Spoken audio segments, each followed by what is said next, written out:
Mike Mizanin, better known as The Miz, has been part of the WWE since he was a contestant on Tough Enough back in 2004.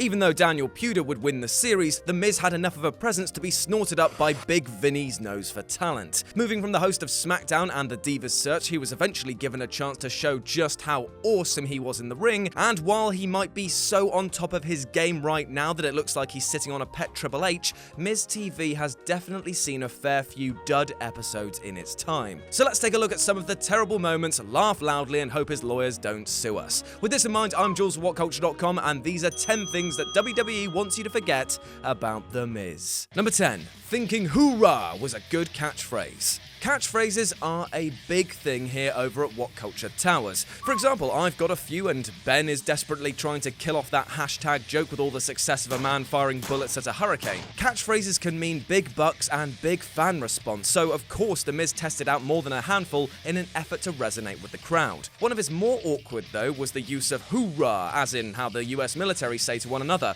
as in the US military that The Miz has got no connection with. Yet he tried it out hard in his first match on September the 1st, 2006 on SmackDown. JBL was on commentary at that point, and he absolutely buried The Miz right away, even though JBL was a heel announcer and The Miz was a heel character. Fingers crossed we'll never see the likes of that again. Number 9. His 2 Intercontinental title reigns that lasted only 1 day apiece. In this current day and age, it's almost impossible to think of The Miz without that fashionable white strap over his shoulder. But WWE sure would like to make you forget that 2 of his illustrious reigns only lasted the grand total of 1 day each. When he beat Wade Barrett for the IC title on the WrestleMania 29 pre-show, it was simply done to pop the crowd for the main event to start on a buzz. They had no intention of giving The Miz a long title reign since Barrett won it back on Raw the next night. Having a 1-day title reign really didn't do much to help The Miz, the title, or Barrett, and was pretty unnecessary. The second 1-day IC title reign happened at the Night of Champions pay-per-view in 2014, where The Miz beat Dolph Ziggler and was done to spice up their lengthy feud.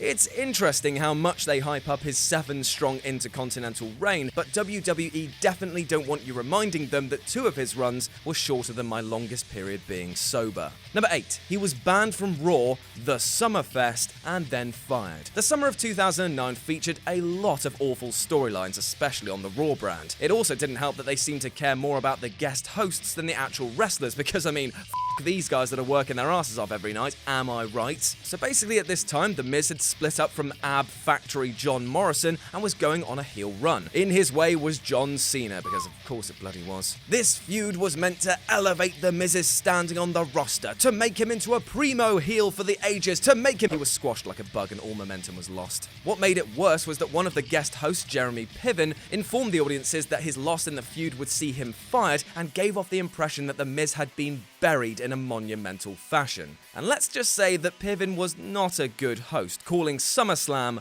the Summerfest to the delight of wrestling memes everywhere. All in all, the WWE would really like to move on from this terrible funeral that they served up to our little boy, Little Miz. Number 7. He was criticized heavily by CM Punk. CM Punk is a guy that's, not known for being shy. One could almost say that he's a very vocal fella. He's really not the type of person you want to piss off because, much like your parents having sex in a hotel room next to you when you were going on holiday in 1995, you're going to hear about it. Now, back in 2010, The Miz and Punk were on the heel train to Heel City, and the company was looking to push one of them to the top to face the big man that is Big John. Now, if you think that I'm going to tell you that CM Punk was the big man facer, then you're in for a big disappointment. That was a lot of bigs, as The Miz stepped up to the big plate. There's one more. Punk went on record to state, "In my world, the best bad guy wrestles the best good guy. I was specifically told, hey, leading up to WrestleMania, we don't really know what you're going to do yet, but you're going to be John Cena's little TV feud."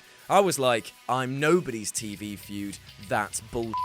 Since these comments weren't done in a storyline and The Miz was told very openly by Punk how little he thought of him, which reportedly upset him greatly, the WWE would really like you to forget how this verbal beating went down. Number 6. His figure 4 leglock looks terrible. I mean, look at it. He's got a weaker hold on this than a ghost trying to give a hand job. When The Miz was trying out a babyface run in 2013, he was mentored by none other than Ric Flair, in an effort to get him over with the crowd quickly and unanimously. Problem was that while Ric did impart some wisdom, The Miz saw fit to turn that to Mizdom and undo one of the most iconic moves in wrestling, the figure 4 leglock. What should have been a gift for the young up-and-comer became an embarrassment, most highlighted against Dolph Ziggler in January 2013, where he botched the move more than once. It's a sorry state of affairs and should be buried deep. Number 5. Botching lines during his first Raw appearance as the Diva Search host. Looking at him now, you'd think that The Miz was practically born with a mic permanently in his hand, holding and slightly swirling it like a fine whiskey, such is his command with the technology. However, back in Tut Day, he wasn't quite the charisma outlet that he is today, and ended up fluffing more than your dad in his experience in the porn industry. The most heinous verbal botches came when he was the host of the Divas Search, and in a segment where he was trying to tell people how to vote, completely forgot the number people had to call. He looked up at the Titantron, which held no information, and then awkwardly had to look at his wrist, which probably had the number written down. It was painfully awkward to say the least, and even more so when he said to dial the number, and then had to correct himself to say that you needed to text it. Poor Miz. Number 4. People laughed when he was the NXT Pro for Daniel Bryan. When NXT debuted in early 2010, one of the concepts of the show was that WWE veterans would serve as the pro or mentor to the new rookies. The pairing that got the most attention was The Miz being paired with Daniel Bryan. Fans online were shocked because Bryan had about 10 years of wrestling experience at that point in his career, while The Miz had only been wrestling for about 6 years. Since Bryan is a really nice guy, it's no surprise that he didn't have a problem with the pairing, but there was clearly little that The Miz could teach the American Dragon. While WWE exhumed this curiosity for storytelling purposes over the last year, it has run its course, and there was really never a destination. That Miz versus Bryan match isn't gonna happen. We just gotta forget about it. We can't have nice things. Number 3, he had major heat for failing to catch RTruth outside the ring. So in his early career, The Miz got a fair bit of heat for his antics, but as time went on, he settled into a role of one of the best workers in the business. However, one action in particular landed him in quite a lot of hot water, and ironically, it was when he didn't help somebody else land properly. RTruth and The Miz were hashing out their issues in the 2012 Elimination Chamber pay-per-view, and Miz was knocked outside of the ring. Truth then attempted a somersault dive onto The Miz, but found no one home. This sent Truth crashing into the floor, hitting his head and back bad times. After the match, and after Truth had been given the all clear, Triple H laid into The Miz, yelling in his face and berating him in front of all around them. And trust me, there are exactly 0 times in my life that I would like to have this man having a go at me. Number 2, his entire run as a babyface. Sometimes wrestlers are natural heels. It's in their character to be annoying or self-righteous. The Miz is just such one of these wrestlers, which made it all the more disappointing that WWE tried to turn him face in 2012 after his title reign bombed. This not only killed his momentum, but also the figure 4 leglock as we mentioned earlier. Look at this, what is this? The main issue with the face turn is that he just seemed really nonplussed about it. He just did exactly the same things that he did as a heel and just expected people to cheer for him. Just because people are chanting awesome and really along with you doesn't mean that your character is a good face. Just shows you have good catchphrases. Since this point, The Miz has thankfully been more heel than a piece of trodden on chewing gum, clearly indicating that WWE would like you to move on quickly from this lackluster good guy run. And number 1, he was the forgotten WWE Champion thanks to John Cena and The Rock. You would assume that being WWE Champion would make you kind of important in the business. After all, in that moment, you are the guy, the big dog, the phenomenal one, the Miz. Did that last one sound a bit off? Well, that's because WWE treated The Miz with all the respect of a grave robber during WrestleMania 27. After a pretty drab main event with John Cena, The Rock interfered to help The Miz retain the title.